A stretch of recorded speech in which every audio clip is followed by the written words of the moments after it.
Quiero darle la bienvenida a este espacio al Monseñor Luis Cabrera, cardenal de la Iglesia Católica, arzobispo también de Guayaquil. Gracias por estar con nosotros. Buenos días. Gracias a ustedes. Siempre es una alegría, un honor estar aquí y poder dialogar sobre estos temas que a todos los ecuatorianos nos incumben o tenemos que analizarlos de distintas perspectivas. Yo aportaré la mía, nada más. Y siempre es importante conversar con usted sobre estos temas, incluso para tener como que una guía, esa luz, ¿no? Estamos en medio ya de silencio electoral. Ayer cerraron los partidos políticos su campaña después de 33 días oficiales de tener la oportunidad de transmitir sus mensajes. ¿Y qué responsabilidad tenemos ahora como electores? ¿Cómo aprovechar estos días previos al domingo? ¿En qué meditar? ¿En qué reflexionar? Bueno, partimos del derecho y deber que los ciudadanos ecuatorianos tenemos para elegir.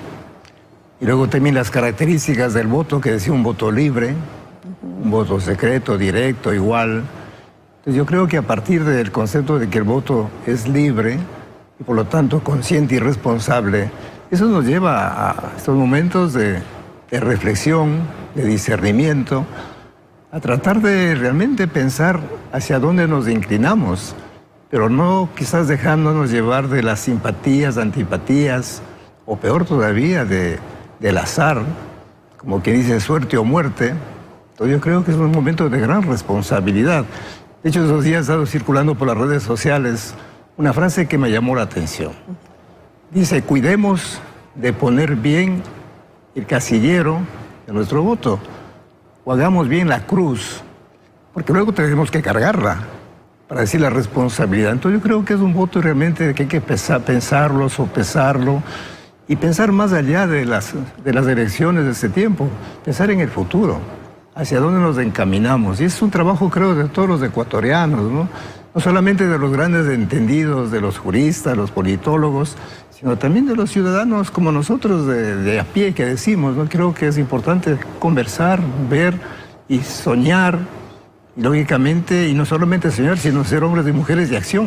Y claro, eso sobre todo considerando que el voto es obligatorio en Ecuador, eso implicaría una madurez de este electorado también, Monseñor, pero ¿cómo se puede complicar esa tarea también cuando tenemos, por ejemplo, 16 candidatos a la presidencia, más de 2.000 candidatos a la Asamblea Nacional? Bueno, esa es una de las dificultades, el tiempo corto, el número de candidatos, decíamos, pues 16 candidatos a la presidencia, más de 2.000 a la Asamblea. Y luego los planes y programas también difícilmente porque son escritos por técnicos. ¿Qué hacer ante eso, no? Yo suelo decir que sin renunciar a los sueños de los grandes proyectos, pensar en las cosas pequeñas. Yo creo que eso sí podemos hacer. Y cuando hablamos de las cosas pequeñas, partir de lo que ya hay entre nosotros, los signos de paz, los signos de esperanza. De hecho, estos días he tenido la oportunidad de estar en Solca. Yo me quedo sorprendido, además de la alta calidad profesional y humana con que tratan a los pacientes. Ellos disponen de 26 millones de dólares para ayudar a la gente que no tiene recursos. O pensemos en la Junta de Beneficencia, por ejemplo, que igualmente está financiando proyectos de rehabilitación de jóvenes adolescentes o de adolescentes varones para salir de la droga. Y así como iglesia también tenemos varias obras. Yo creo que hay que pensar en lo que ya hay. Yo una vez dije aquí, y es verdad, estoy convencido que siempre hay más generosidad que mezquindad. Hay mucha más bondad que maldad, o sea, pero todo eso nos puede llenar a nosotros también, digamos, de este espíritu que llamamos nosotros la esperanza. Pero no una esperanza que se quede únicamente en el deseo de un bien que no tenemos todavía, o una aspiración vaga, sino es una actitud profunda, que nada tiene que ver con la pasividad, con la resignación, con el pesimismo, con el escepticismo, no. Es una actitud, yo digo, positiva, que nos invita a ¿qué? A mirar adelante, a caminar en medio de las dificultades, avanzar. Yo digo, fíjense solamente para concluir, yo digo, si el doctor Juan Tanca Marengo se hubiese quedado en el lamento, en la protesta del cáncer que su señora esposa padecía, no hubiese nacido Solca en el año 1953 que me enteré. Yo creo que esa es la invitación, ¿no? A mantener la paz, la esperanza en medio de las dificultades. Pero quizás esa esperanza se ve mermada o sentimos muchas veces eso, los ecuatorianos, cuando vemos que el escenario político es un escenario de revanchismo, de competencia. ¿Qué deberíamos esperar quizás de los candidatos después, sea cual sea el resultado, este domingo? Bueno, yo creo que nosotros tenemos una constitución, hay unas leyes, hay una normativa donde están establecidas claramente las competencias.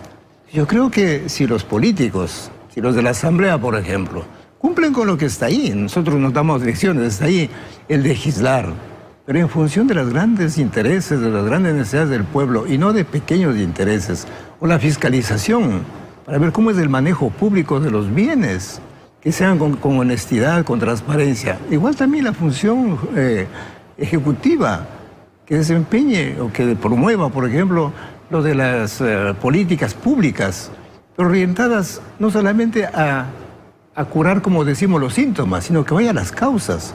Y además que nos indican cómo van a hacer y con qué van a financiar. Yo creo que pues, si es eso lo que nuestros políticos hacen, yo creo que ya hemos ganado enormemente. Por eso que no tenemos que inventarnos nada, están ahí. Pero eso sí debe haber la decisión de cumplir y hacer cumplir lo que la Constitución, las leyes establecen. Yo creo que es lo que nosotros podíamos esperar y quizás hasta exigir de nuestros políticos, justamente para que cumplan con sus promesas, pero unas promesas viables, concretas, que no nos lleven a la frustración. Yo creo que es importante esto. Y ya esperando, ¿no?, los resultados, ¿qué esperar también? ¿Dónde deberían enfocarse los esfuerzos? Como usted decía, respetando una constitución, sí, esperando también que haya una gobernabilidad viable a través de asamblea y ejecutivo, pero ¿cuáles serán los principales problemas que tendrá que atender quien se convierta en gobierno para los próximos 4 años? Bueno, de lo que hemos escuchado, yo creo que todos los candidatos coinciden en los grandes problemas de la seguridad, del trabajo, la educación, la salud, la ecología, la energía. Digo, son esos grandes campos donde los políticos de las diversas tendencias, de derecha, izquierda, centro, tendrán que concentrar pues sus mejores energías, pero a la vez invitar. Yo creo que eso es importante, saber que los ecuatorianos somos más de 18 millones. Y bueno, y hay gente preparada, gente excelente, gente con una capacidad profesional que puede aportar muchísimo. Entonces, bueno, entramos nuevamente al tema del diálogo.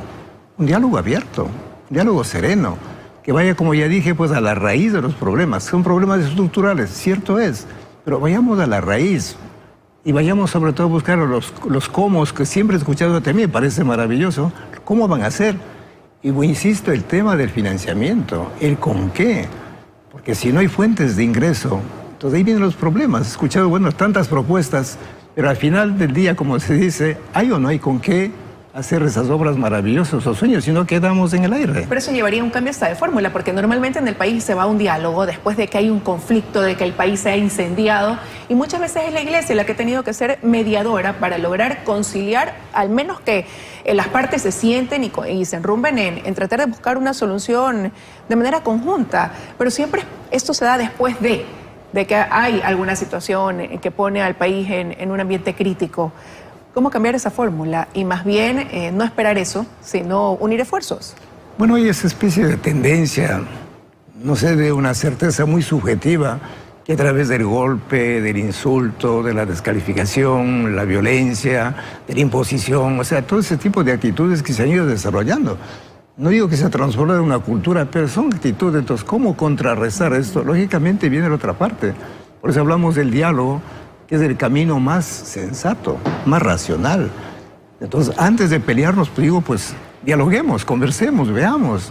Somos personas con una capacidad para razonar, para tomar decisiones. O sea, volvemos al tema del querer nosotros mismos con los ecuatorianos. Y bueno, y no quedarnos enfrascados en lo negativo. Es verdad, no somos ingenuos, pero hay tantas cosas hermosas de Ecuador, comenzando por la gente. Cuando uno va por la calle, ve los niños, los jóvenes, las familias, que son capaces de sonreír y proponer. Yo creo que también tenemos que trabajar muchísimo, yo digo, en esos grandes valores de la confianza, volver a confiar en nosotros mismos. Claro que dirá alguien, pero eso es una utopía, es un sueño inalcanzable en medio de tanta violencia. Pues sí, en medio de eso es posible, claro que es posible. Y creo que eso es un denominador común, ¿no? Ese anhelo que tienen los ecuatorianos, así como los problemas que hoy sentimos deben ser prioridad en el país. Pero eso se suma ahora, por ejemplo, a la situación de los migrantes. Monseñor, ecuatorianos, hoy muchos pagan justo por pecadores catalogados como delincuentes, en su mayoría, o tratados así cuando no todos lo son, que salieron a buscar un mejor porvenir y que tienen ese deseo todavía, pero que tienen que regresar ahora a su país obligados y con un futuro incierto. Bueno, yo vengo de Azogues y la provincia de Cañari y la Azuay históricamente ha sido de donde más han emigrado. Yo creo que ahí no hay una familia que no tenga a alguien que está fuera del país, sea en Europa o en Estados Unidos. Y sabemos también los grandes negociados, lo que llamamos las mafias, los coyoteros, cuánto dinero cobran. Yo conozco de cerca, por eso puedo hablar así abiertamente, ¿no? Y claro, después de eso, pues con esa política migratoria, bueno, que tendrán sus razones, pero claro, venir de Estados Unidos, o de Estados Unidos en este caso concreto, endeudados. Ya la causa principal de la migración es la falta de trabajo. Claro, se va por salud, por educación, por turismo, pero yo creo que más del 90% de ecuatorianos que salen es por razones de trabajo. Entonces, claro, el desafío, regresan, ¿qué van a hacer? Endeudados, sin trabajo. Yo creo que aquí el nuevo gobierno tendrá que pensar seriamente para que sus hermanos ecuatorianos que regresan tengan otra vez las condiciones mínimas para vivir con dignidad. Es un problema serio que afecta a todos, lógicamente. Y mira, quizás a muchos les resulta complejo entender estas decisiones que consideran hasta contrapuestas por parte del gobierno de Estados Unidos. Por un lado, una política dura antimigratoria en marcha desde el día 1 y anunciando ahora que va a abrir una oficina de fe en la Casa Blanca para más bien también realzar los valores cristianos dentro de su administración, Donald Trump. Bueno, ahí entramos a un tema más complejo, esa relación entre la fe y la vida. A veces cuando los separamos, entonces caemos de un espiritualismo desencarnado. Eso es muy peligroso. Entonces uno dice, bueno, ¿de qué Dios me están hablando? Entonces, claro, la propuesta cristiana, y entro ya a este campo donde me muevo, la propuesta cristiana es del amor a Dios del prójimo. Y más aún, se privilegia el amor al prójimo. Y San Juan va a decir que, ¿cómo puede alguien decir que ama a Dios si no ama al prójimo? Amar a quien no ve, si no ama a quien ve, si no ama a quien ve. Yo creo que es importante también armonizar esas visiones. Si no, pues caemos, repito, en esas contradicciones terribles. Un espiritualismo desencarnado o también un materialismo que va por otro lado. Entonces ahí habría que cuestionar también esa situación, porque de hecho un valor cristiano es, lógicamente, acoger a las personas. Acoger a las personas y bueno, entramos el dar de comer al hambriento, vestir al desnudo, ¿no? Al peregrino, que sería en este caso pues el migrante.